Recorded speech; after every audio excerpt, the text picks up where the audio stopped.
복음을 가진 천사라는 주제로 말씀을 전하겠습니다. 이 사도 요한이 구원받은 성도들이 이제 하늘에서 어린 양 예수님과 하나님께 찬양의 예배를 드리는 것을 봤죠. 그 환상을 구원받은 14만 4천 명. 14만 4천 명은 문자적인 14만 4천 명이 아니라 그랬습니다. 세대주의자들은 그것을 유대인으로 해석하고 또 요새 그 우리나라의 최고 이단 중에 하나인 이만희는 신천지에서도 열심히 신천지를 믿는 그 사람들이라고 그렇게 해석을 다 터무니없는 이야기고 14만 4천 명은 구약시대 또 신약시대를 총망라해서 구원받은 하나님의 백성들을 나타내는 상징적인 숫자다. 그럼 왜 14만 4천이냐 그러면 구약의 12지파, 신약의 12사도 그죠? 그렇게 이제 곱하고 이스라엘 사람들은 천을 무한수로 받기 때문에 다 곱하면 14만 4천 명이 된다. 그렇게 말씀을 드렸어요. 자, 이 구원받은 모든 성도들이 이제 지금도 이 14만 4천으로 상징되는 이미 하늘에 구원받아서 이제 하늘에서 안식하고 있는 성도들이 찬양하고 있고 그 숫자에 계속 지금 어떻게 되는 거예요? 새롭게 이제 보충되는 거죠. 그래서 예수님 재림하실 때 그 숫자가 이제 완전히 차는 거죠. 구원받은 자의 숫자들이 그 모습을 봤습니다. 그러니까 계시록 12장 13장 제가 어제 한 설교를 들어봤더니 로마서 12장 13장이라고 제가 말을 하고 있더라고. 로마서 설교하는 게 머릿속에 있어서 로마서 생각하고 있다가 계시록 생각하고 있다 보니까 요한계시록 12장 13장에서 그 사탄이 말이죠. 로마라고 하는 막강한 정치 권력을 붙잡고 우상 숭배를 강요하고 또 이 때로는 어린 양의 모습으로 경제적인 어떤 풍요로움 이런 것들 그죠? 그런 것들을 통해 유혹하고 핍박하고 막 이렇게 함으로 교회를 공격하고 쓰러뜨리려고 했는데 성도들이 끝까지 심지어는 순교하기까지 이 영적인 전쟁에서 믿음으로 승리를 했죠. 그 승리한 사람들이 어떻게 됐느냐 보니까 14장에 하나님 앞에 와서 구원받은 성도들이 구원받아서 하나님을 찬양하는 모습을 봤습니다. 자, 어제 거기까지 우리가 공부를 했는데 오늘 우리가 읽은 말씀 6절 7절을 읽었어요. 근데 6절부터 시작해가지고 13절까지 보면은 이제 두 번째 환상을 보게 되는데 세 천사 환상을 보게 됩니다. 세 천사 환상을 보게 돼요. 첫 번째 천사는 이제 지금 우리가 방금 읽은 천사인데 뭘 가지고 있어요? 복음을 들고 있죠. 영원한 복음을 들고 있다. 그렇게 말합니다. 두 번째 천사는 8절에 나오는데 바벨론의 멸망을 알리고 있습니다. 여기 바벨론은 로마 제국을 말하는 거예요. 당시에 로마 제국의 멸망을 알린다 이런 말을 하면 어떻게 되겠어요? 끌려가서 당장 죽겠죠. 예? 그러니까 그 로마를 어떤 나라로 로마를 상징했냐면 요한계시록에서는 바벨론으로 상징을 했어요.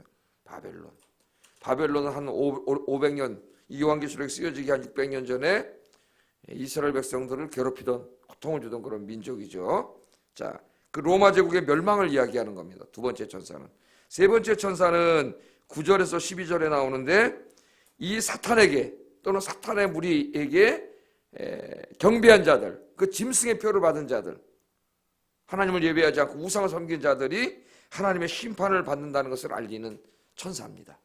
이게 이제 9절, 12절에 나와요. 이렇게 세 천사 환상을 보게 돼요. 그래서 이제 오늘은 첫 번째 천사만 공부하겠습니다. 첫 번째 천사. 자, 요한이 보니까 한 천사가 공중을 날아가고 있다 그랬어요. 공중을 날아가고 있는데 그 천사는 뭐를 가지고 있어요? 영원한 복음을 가지고 있더라. 그렇게 말합니다. 6절을 다시 한번 읽어보겠습니다. 시작.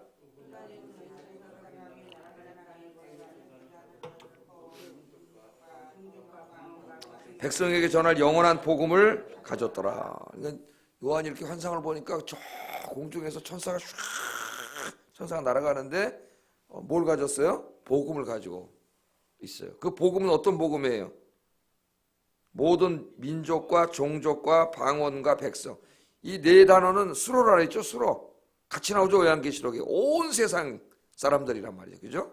온 세상 사람들에게 전할 복음이라 그랬어요. 전할 복음. 복음을 가지고 있는데 그 복음을 왜 가지고 왔어요? 온 세상 사람들에게 전하려고 복음을 가지고 공중에서 쫙 날아가는 모습입니다. 그 모습을 봤어요. 여기 공중이 어디냐?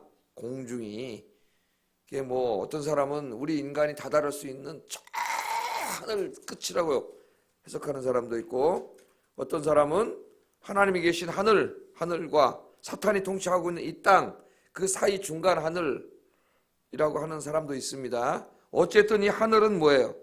하늘은 하나님이 계신 곳인데 그곳에서 전쟁이 일어났었죠.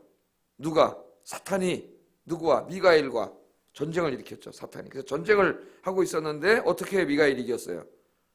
어린 양 예수가 이 땅에서 십자가에서 죽으시고 부활하신 이후에 승천하셔서 통치자, 창조주의 통치자의 자리에 앉으셔서, 하늘 보좌에 앉으셔서 세상을 통치하심으로 사탄은 패배할 수밖에 없죠. 패배해서 하늘에서 어떻게 했어요? 요한계시록 12장에 보면 쫓겨났지 않습니까? 쫓겨나서 바닷가에 앉아가지고 거기서 교회와 성도들을 핍박하려고 탁 웅크리고 있는 모습을 봤고, 13장에서는 실제로 이제 핍박하는 모습을 우리가 봤죠. 예? 쫓겨났어요. 그러니까 하늘에서는 사탄이 어떻게 쫓겨난 거죠. 그러니까 하늘에서는 뭐가 이루어져? 하나님의 뜻이 완전히 이루어지고 하나님의 통치가 완전히 이루어진 곳이에요. 하늘은. 그런데 그 하늘에 있는 천사가 복음을 들고 지금 하늘에서 지금 땅으로 쫙 내려오고 있는 거죠. 그거는 뭡니까? 하나님의 통치가 하늘에서 완전히 이루어진 것처럼 이 땅에서도 하나님의 통치가 완전히 이루어지게 하기 위해서 사탄이, 천사가 지금 이제 하늘 공중을 날아서 이 땅으로 오고 있는 모습이에요. 오고 있는 모습. 그런데 이 하나님의 통치를 이 땅에 완전히 실현시키기 위해서 천사가 가지고 오는 게 있는데 그게 뭐냐면은 복음입니다. 복음. 근데 거기 영원한 복음이라 그랬어요. 왜냐하면 하나님의 통치는 영원하기 때문에 영원한 복음이라 그랬습니다. 복음은 뭐냐? 기쁜 소식이란 말이죠. 기쁜 소식, 유앙겔리온, 기쁜 소식. 우리 기독교가 세상에 전할 기쁜 소식은 뭐예요? 예? 기쁜 소식은 뭐예요? 하나님이 여러분을 사랑하십니다. 여러분을 구원하시기 원하십니다. 여러분을 구원하시려고 외아들까지 주셨습니다. 예수님 십자가에서 죽으심으로 여러분 죄의 문제를 다 해결해 주셨고, 부활하심으로 사망의 권세를 깨뜨리고 여러분을 구원하셨습니다. 할렐루야. 예수 믿으면 구원받습니다. 그 말이죠. 예수 믿으면 구원받습니다. 그리고 하나님의 때가 되면 구원받은 백성들을 하나님이 다 구원하시고 사탄과 그 악의 무리들, 끝까지 구원받지 하나님의 이 사랑을 거부한 이 사람들은에게는 하나님의 심판이 있습니다. 그게 기쁜 소식이에요. 요한이 지금 여기 사역하고 있을 때는 이 땅에 하나님의 구원이 이루어지고, 그죠? 하나님의 백성들이 구원받고 교회와 성도들을 핍박하고 있는 이 로마 제국과 로마 황제와 그 권력 체계들이 무너지는 거죠. 멸망을 받는 거예요. 그게 기쁜 소식이죠. 예? 그러나 여기 로마는 단지 로마만 말하는 게 아니라 주님 재림하실 때까지 이 땅에 존재하게 될 모든 사탄과 사탄의 무리들, 사탄의 대리인들, 적그리스도들, 이걸 다 상징하는 거죠. 그 기쁜 소식을 가지고 천사가 이제 이 땅으로 내려오고 있습니다. 자, 천사가 영원한 복음을 가지고 오는데 이 복음을 왜 가지고 오고 있어요? 땅에 거하는 모든 사람들에게 전할 복음이라 그랬잖아요. 그 이 기쁜 소식이 어떻게 돼요? 전해져야 되죠. 그래서 사람들이 믿어야 그 사람에게 하나님의 통치가 임하고 그 사람이 구원을 받습니다. 그래서 하나님의 통치를 이 땅에 완전히 실현시키는 길이 뭐냐면은 복음을 증거하는 거예요. 복음을 전하는 건데, 천사가 지금 그 복음을 가지고 온 세상 사람들에게 찾아오고 있어요. 그러니까 여러분 저 하늘에서부터 이제 복음을 들고 오니까 이것은 뭐냐면은 하나님의 통치의 우주적인 성격을 말하는 거예요.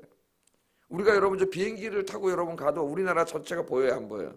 안 보이죠. 그 날아갈 때 거기만 보이잖아요. 그러나 저기 올라가가지고 그 나도 안 타봤지만 위성, 인공위성들이 찍어서 딱 보내면 뭐가 다 보여요? 지구가 다 보이잖아요. 지구가 요만하게 그 인공위성에서 보면, 그러니까 저 하나님 계신 곳에부터 쫙 보면은 뭐 지구가 다 보이겠죠. 그 지구를 품고 쫙 지금 이렇게 지구로 날아오는 한번 그런 그림을 보세요. 하나님의 통치가 이제 온 땅에 이루어지고, 그렇게 하기 위해서 하나님의 복음이 땅 끝까지 전해져야 되는 거죠. 그래서 복음을 들고 오는 거예요. 그런데 우리가 경험하는 것은, 그럼 하나님께서는 천사에게 복음을 줬고 천사가 복음을 가지고 오고 있으니까 우린 가만히 있어도 되겠네. 우린 전도 안 해도 되잖아요. 천사가 갖고 오고 있으니까. 근데 오늘 여기 상징적인 그림으로 천사가 복음을 가지고 있지만 실제적으로 이제 복음을 전하는 사람은 누구예요? 교회와 성도님들이죠. 그러니까 이거는 뭘 보여주냐면은 교회와 성도들의 사명이 무엇인가를 보여주는 거예요. 하나님이 왜 이 땅에 교회를 세우고 믿는 자들 여러분들을 먼저 구원해 주셨느냐. 그게 왜 구원해 주셨어요? 이 기쁜 소식을 온 천하 만민들에게, 모든 민족과 종족과 방언과 백성에게, 온 세상 사람들에게 증거하게 하기 위해서 하나님이 각 나라마다 교회를 세우시는 거죠. 교회가 서지 않은 곳에는 선교사님들을 보내가지고 거기에 복음을 전하게 하고 교회를 세우고, 또 그 교회가 거기서 예배를 드리면서 또 복음을 전하고, 이렇게 복음을 전하는 거죠. 그 일을 이제 제일 열심히 했던 분이 사도 바울 12 제자들 아닙니까? 우리는 사도행전에서 이제 그것을 보게 되는데, 자, 그래서 복음을 전하는 거니까 이것은 누구의 사명이에요? 결국 우리의 사명이에요. 교회의 사명이 이거라는 것을 보여주는 겁니다. 그래서 이 환상은 예수님이 승천하실 때 우리에게 주신 말씀과 같은 말씀이에요. 같은 말씀. 예를 들면은 사도행전 1장 8절 보면은 성령이 너에게 임하시면 너희가 권능을 받고 예루살렘과 유대와 사마리아와 땅 끝까지 이르러 내 증인이 되리라. 아멘. 사도 바울은 이 말씀을 깨닫고 땅 끝까지 갔죠. 그 당시에 사람들이 생각하기에 땅 끝이라고 생각했던 스페인까지 가서 복음을 증거하고, 복음이 전파되지 않은 곳에는 다 가서 복음을 증거하고 거기다 교회를 세우고 그 교회가 또 복음을 전하게 하고 또 안식일날은 예배드리게 하고, 이게 바울의 꿈이었어요. 하나님이 주신 비전과 꿈. 그러니까 우리가 선교사는 아니기 때문에 땅 끝까지 못 가지만은 이 땅에 계속 어떻게 됩니까? 우리 교회는 파송한 선교사님들은 기도와 물질로 후원해서 그 일을 하도록 하고, 우리는 우리 지역에다 하나님 교회를 세웠기 때문에 이 지역의 복음을 전해야 되고, 여러분 주변에 믿지 않는 사람들, 이 땅끝은 지리적인 땅끝도 되지만 인생의 땅끝도 돼요. 실존적인 의미. 땅끝에 있잖아. 예수 믿지 않는 사람들. 그렇게 살다 죽으면 지옥 가요. 벼랑 끝에 있는 거나 마찬가지예요. 그러니까 우리가 빨리 가서 붙잡아 줘야 돼요. 떨어지려는 건 내버려 두면 안 되죠. 그럼 살인, 방기 있지. 살인을 그냥 방관하는 그 사람도 걸려요. 헌법으로. 죽으라 그럴 때 우리 가서 구해줘야 돼요. 그 사람을. 우리 주변에 얼마나 많습니까? 가까운 주변에. 우리가 열심히 복음을 전해야 된다. 그래서 또 마가복음 16장 15절 16절에 보면 또 이르시되 너희는 온 천하에 다니며, 가만히 있지 말고 뭐라 그랬어요? 온 천하에 다니며 만민에게 복음을 전파하라. 믿고 세례를 받은 사람은 구원을 얻을 것이요 믿지 않는 사람은 정죄를 받으리라. 그러니까 이 천사가 복음을 들고 땅으로 온다는 말씀은 이 말씀을 어떤 하나의 환상으로 보여주는 거예요. 교회 사명을. 그런데 교회는 지금 핍박을 당하고 있어요. 환난을 당하고 있어요. 그죠? 굉장히 어렵습니다. 혼자 신앙생활 하기도 쉽지가 않아요. 그런데 하나님 교회를 보고 뭐라 증인이 되라는 거예요. 그거 어려운데. 죽도록 충성하라 그랬잖아요. 죽도록. 이미 순교자가 나와서 두려운 상황이 있는데 우리 부활하신 주님이 순교자도 나오고 그러니까 너희들 지금 잠깐 숨어 있어라 그러지 않고 순교를 당하고 끌려가고 있는데 죽도록 충성하라 그랬잖아요. 우리 예수님. 순교하라는 거예요. 순교하기까지 예배를 멈추지 말고 복음을 증거하라. 우리 주님이 그렇게 말씀하지 않았습니까? 또 우리 예수님께서 이 땅에서 공생애 하실 때에도 제자들에게 이렇게 말씀하셨죠. 한번 찾아볼까요? 마태복음 9장 37절 38절 한번 찾아보겠습니다.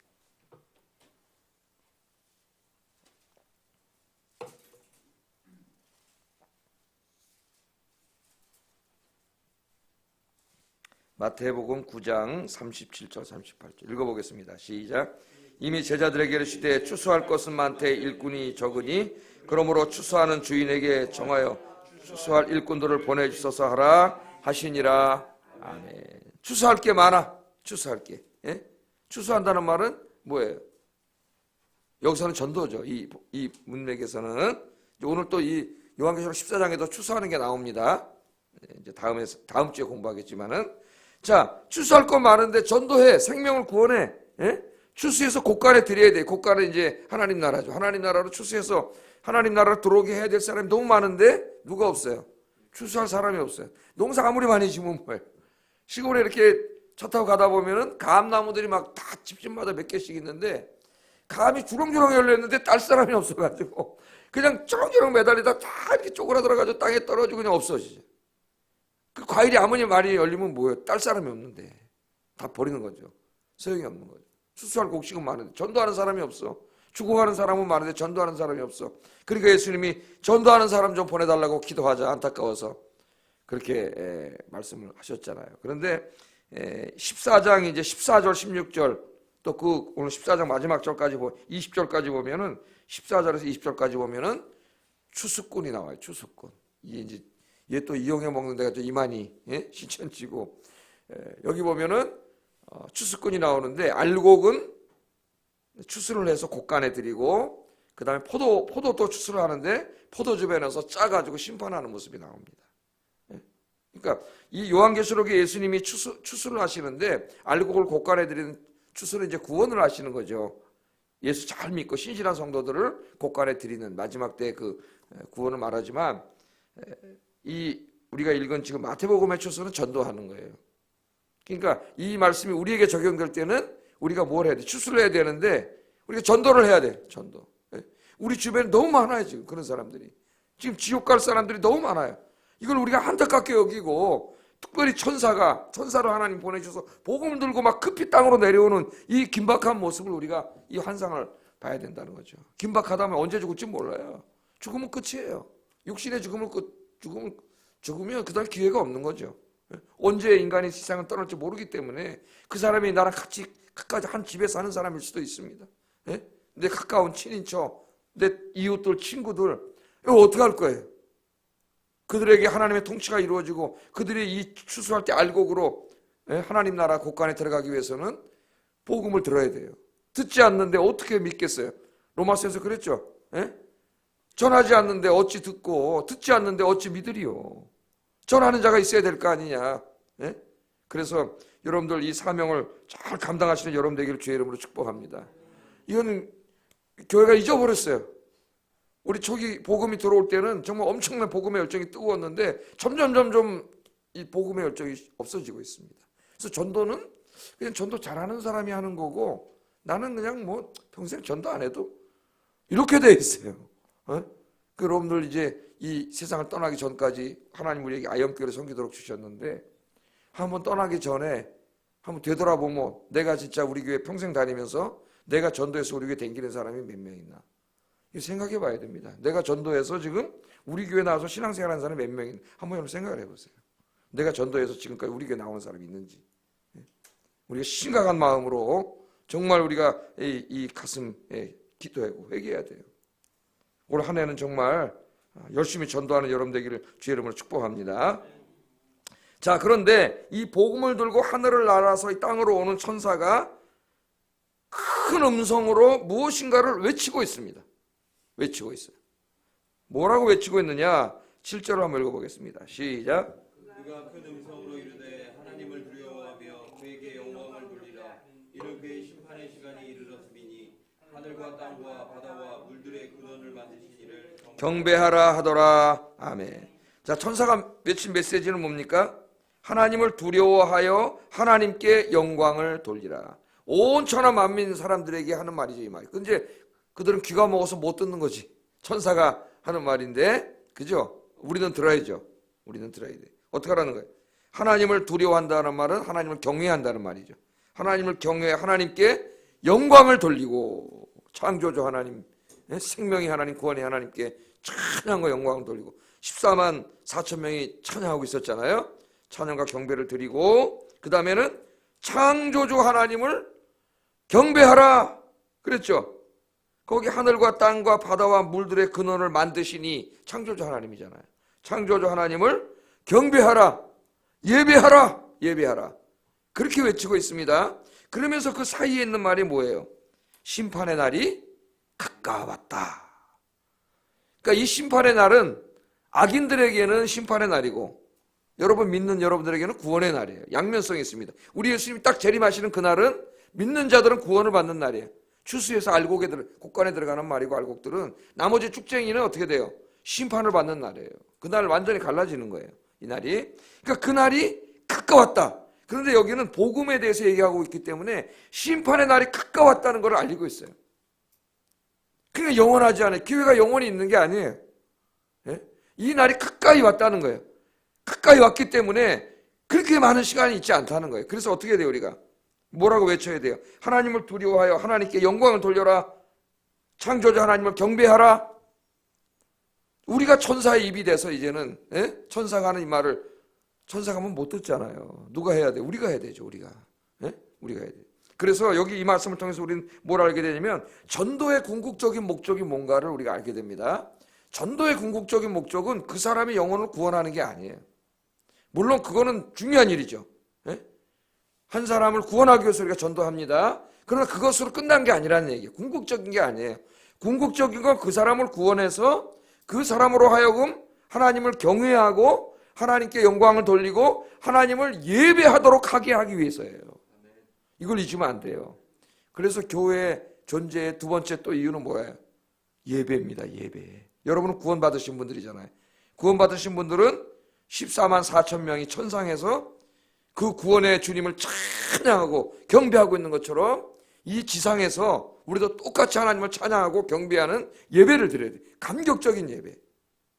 예배 시간에 졸리고 막 지루하고 이런 게 아니라 정말 그 은혜에 감사하는 감격적인 예배를 하나님 앞에 드려야 되는 거죠. 그래서 우리가 전도하는 것은 그 사람의 영혼을, 그 사람을 구원하기 위함이지만 그게 궁극적인 목적이 아니다. 그 사람을 구원해서 그 구원받은 사람들이 뭘 하게 하려? 하나님을 찬양하고 경배하고 예배하게 하기 위함이에요. 위함. 원래 온 땅의 모든 사람들은 하나님이 창조하신 피조물들이기 때문에 요한계시록 4장, 5장, 또 14장 어제 공부한 그 앞에 있는 내용들처럼 요한계시록 또 7장에도 14만 4천 명이 나오죠. 하나님을 찬양하고 경배하고 살아야 돼요. 그게 하나님이 제일 받으시기에 합당하신 예배예요. 하나님이 가장 원하시는 거예요. 그런데 인간이 죄 짓고 타락한 다음에 로마서 1장에 나와 있는 것처럼 어떻게 했어요? 하나님을 예배하지 않았다 그랬잖아요. 그게 가장 큰 죄죠. 하나님을 두려워하지 않고 하나님을 경외하지 않고 하나님을 예배하지 않았죠. 하나님이 원하는 게 뭐예요? 하나님 자식들이 돌아와서 그 예배라는 게 뭡니까? 하나님과 영 가운데 영적으로 가장 친밀하게 만나는 거예요. 그래서 이 예배는 제가 그랬죠. 사랑하는 사람을 만날 때 그 감정과 비슷하다. 예배에 오는 사람의 마음이 사랑하는 사람을 보고 싶고 만나면 너무 즐겁고 재미있고 행복하고 우리 예배가 그래야 된다. 그래.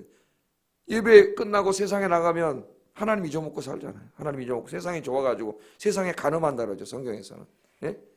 그러다가 또 주일날 한번 교회 오면은 회개하고 또 그날 주님을 만나고 여러분처럼 새벽에 나온 사람은 매일 주님을 만나니 얼마나 좋습니까? 예? 주님과 만나는 시간이에요.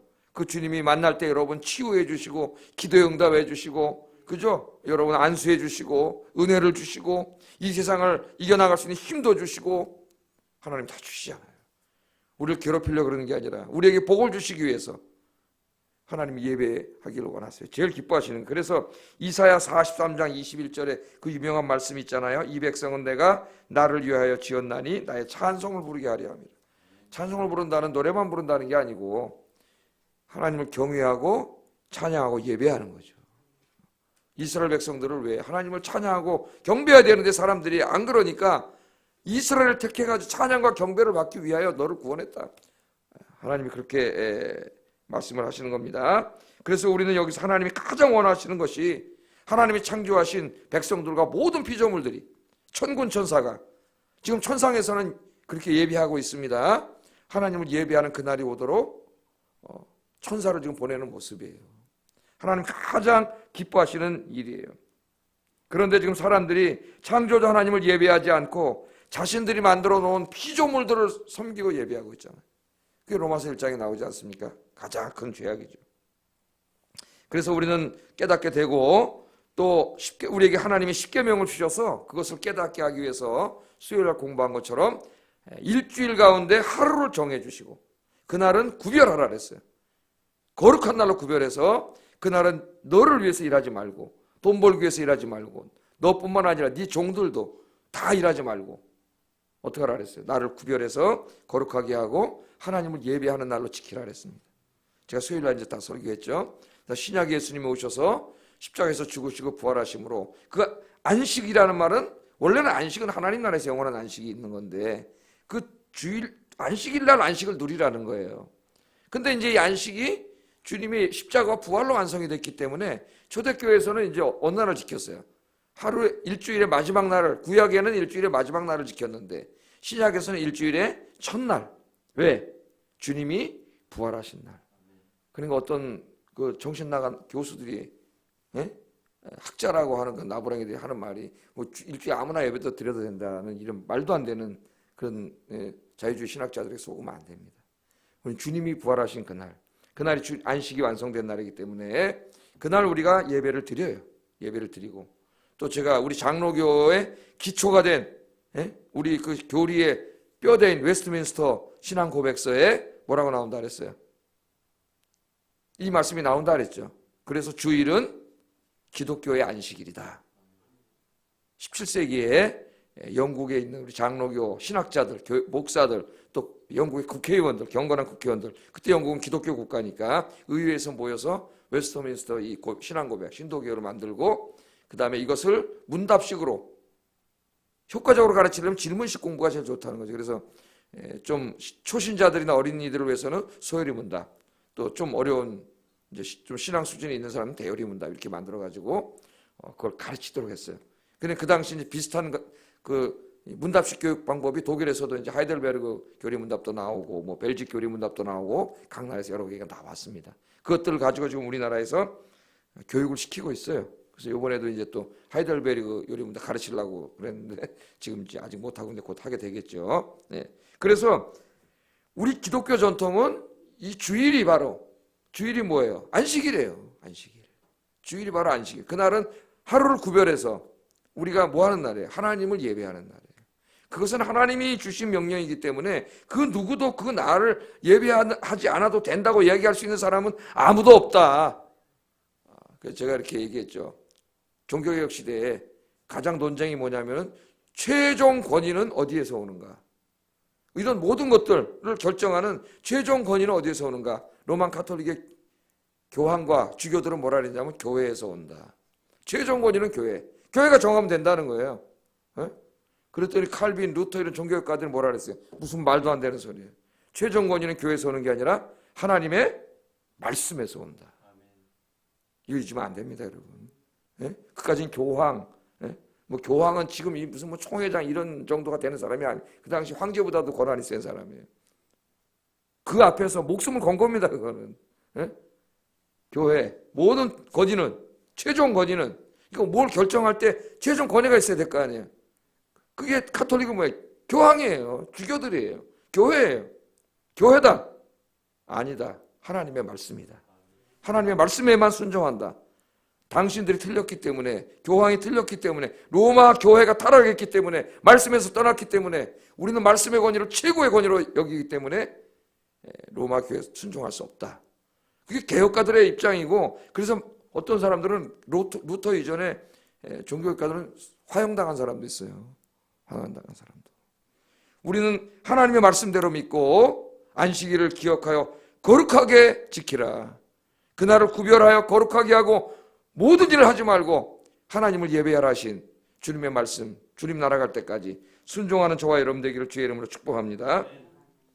그렇게 우리가 이것을 순교하면서까지 지켜왔다 그랬죠. 카타콤에서 예배 드리면서까지 예배를 멈춘 적은 없다. 스스로 교회 문을 닫고 처음이다, 우리나라에서. 이건 기독교 역사에 앞으로 이걸 어떻게 보면 참 너무 안타까운 일이다. 그런 생각이 들어요.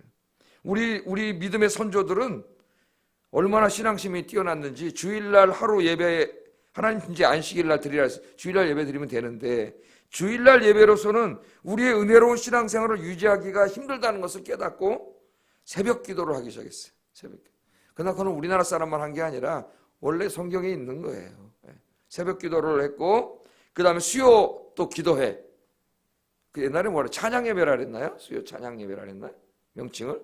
저 그랬어요. 찬양 예배. 뭐 그렇게 했고 또 금요 기도회, 구역 예배, 또 뭐 기도 모임 이런 걸 만들어서 일주일에 몇 번씩 새벽 기도 오는 사람 매일 이렇게 모여가지고 이 하나님의 은혜를 받고 하나님을 만나는 시간들을 가져왔습니다. 이게 우리 선조들의 아름다운 신앙의 전통이죠. 사도행전 2장 43절에 보면은 성령 충만했던 예루살렘 교회 성도들에 대한 이야기가 나오는데 역사상 가장 성령 충만했던 이 초대교회 성도들은 일주일에 몇 번 예배 드렸느냐 하면은 2장 46절에 보면 날마다 마음을 같이하여 성전에 모이기를 힘쓰고, 어떻게 했어요? 날마다 왔습니다. 날마다. 여러분 은혜 받았을 때 자기를 생각해 보면 될 거예요. 은혜 받았을 때 자꾸 어디 가고 싶어요? 교회 가고 싶어. 괜히 예배도 없는 데 가서. 그래서 교회 가서 뭐해요? 문 열고 들어가서 기도하는 거죠. 기도하고 자꾸 교회 생각나고 예배 드리고 싶고 봉사하고 싶고. 에? 저도 은혜 받을 때 주일날 이제 그때는 오후 예배가 있었잖아요. 저녁 때 7시 반에 예배 드리고 가면 9시쯤 이제 끝나고 가면서 이제 친구들 케어주면서 야 잘 가라고 가는, 하루 종일 교회 같이 있었는데 아침부터 아이고 가는데 왜 이렇게 또 서운한지 또 빨리 만나고 싶고. 은혜 받을 때 항상 그렇죠. 은혜 받으면. 그러나 좀 이 믿음이 식어지면 교회 가는 게 이제 귀찮아지고, 그죠? 그래서 자꾸 교회 가까이, 교회로부터 멀어지기 시작해요. 자기 신앙을 재는 바로미터입니다. 그게. 그래서 초대교인들은 너무 교회 오고 싶었어요. 교회. 매일 교회 와서 사도들한테 말씀 가르쳐 달라고 그러고 기도하고 그렇게 지냈습니다. 그런데 이제 히브리서 10장 25절에 오면은 이게 깨지기 시작해요. 그 보면은 10장 25절에 보면은 이런 말씀이죠. 모이기를 패하는 어떤 사람들의 습관과 같이 하지 말고 오직 권하여 그날이 가까울수록 더욱 모이기를 힘쓰라. 그렇게 말해요. 히브리서를 쓸 때쯤 되면은 이제 로마 제국이 핍박도 했지만 어린 양의 모습으로 달콤한 666 로마 경제의 화려함을 통해서 미혹을 하고, 그죠? 그런 것을 통해서 황제를 숭배하게 하고 이런 방법도 썼죠. 그러니까 이 사람들이 점점 더 이제 어떻게 된 거예요? 세상을 사랑하게 된 거예요. 그래서 세상을 사랑하면 돈 벌어야 되고 세상을 즐겨야 되고 그러는데 보니까 자기 믿음의 선조들은 매일 가서 예배드리고 매일 가가지고 언제 세상에 가서 뭘 해? 맨날 교회만 가야 되지. 그러니까 믿음이 식으니까 이제 어떻게 돼? 가기 싫으시는 거죠. 그래서 슬슬 뭘 하기 시작했어요? 모이는 시간을 줄이기 시작하는 거예요. 이거 교회 뭐 맨날 모여야 되냐? 그럼 모이는 시간을 자꾸 빼는 거예요 이제. 그래서 지금 제가 어렸을 때하고 지금 보면은 모이는 시간이 굉장히 많이 줄어들었어요. 특히 주일학교에서 학원에 애들 다 보내고 뺏기는 바람에 이게 너무나 많아졌어요. 그럼 우리 하나님 뭐라 그러셨습니까? 모이기를 패하는 어떤 사람들의 습관이 됐다 그랬습니다. 습관. 지금 우리나라 교회가 그렇게 되고 있어요. 이게 무슨 신학 교수란 친구들이 자꾸 이런 비슷한 글들을 써내고 이 교회를 파괴시키고 있습니다. 이런 자들이. 모이기를 패하려고 하는 어떤 사람들의 습관과 같이 하지 말라 그랬어요. 그날이 가까울수록 더욱 모여서 주님을 예배하고 찬양하고 기도하기를 힘써라. 이게 주님의 말씀입니다. 하나님께 영광을 돌리라는 말씀도 그러죠. 하늘과 땅과 바다와 물들의 근원을 만드신 이를 경배하라. 주님 앞에 갈 때까지 여러분 인생의 가장 즐거운 일이 주님을 예배하는 일이 되기를 주의 이름으로 축복합니다.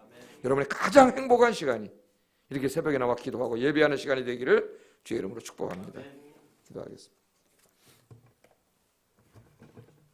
말씀을 생각하면서 기도하겠습니다. 오늘 첫 번째 천사의 환상. 하늘에서 천사가 복음을 들고 온 천하 모든 백성들에게 전할 복음을 들고 이 땅으로 내려오면서 하나님을 경외하고 하나님께 영광을 돌려라. 하나님을 경배하라. 하나님을 예배하라. 외치는 이 말씀을 보았습니다. 우리의 사명이 예배와 복음 증거임을 깨닫게 됐습니다. 이 사명을 평생 동안 잘 감당하게 하시고 우리 교회에서 왕성하게 일어나게 해주세요. 기도하겠습니다. 사랑과 은혜가 충만하신 아버지 하나님 감사합니다. 억만 죄악 가운데 죽을 수밖에 없는 저희들을